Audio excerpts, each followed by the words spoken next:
Soita paranoita Jonne. Moi kaikki Jonnet. Ja mä oon niissä Jonneimmista Jonnein.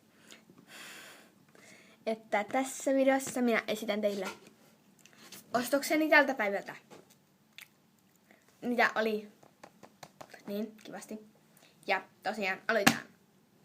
Ensimmäinen asia, minkä ostin, on banana. Okei, mun kaveri on mulle mä aion kohta syöttää.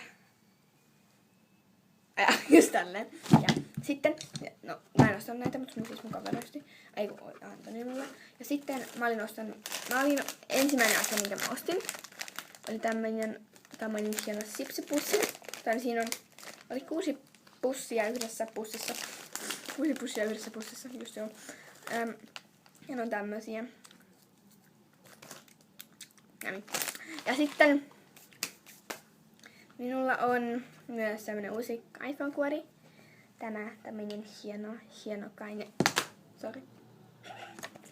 Ja niin, sori kun mä oon tämmönen vähän seko, että tämmönen iPhone-kuori. Ja se on tämmönen niin kun laittaa vaan puhelimen tänne, jos et tiennyt sitä. Ja sitten siinä on tämmönen varpaisen kuva myös, jos sä ette. Tämmönen varpaisen kuva. Just tälleen, just joo. Tää on ihan järkevää. Sitten mä olin ostanut Moshi-monstereita.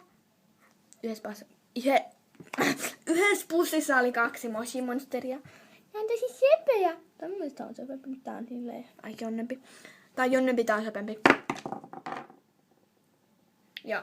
Sitten banana. Joo. Eli kiitos kun katsoit tämän tyhmän kakkavideon, mikä onkin aika seko, koska mä oon niin seko kumminkin. Finland 2010. Ja tilaa. Tänne siis aloitetaan alussa. Siis tykkää jos tykkäsit, älä tykkää jos et tykännyt. Tilaa tietysti jos haluat nähdä vielä enemmän minun videoitani, jos tänne sekovideoita. Joo. Kiitos kun katsoit. Moi moi!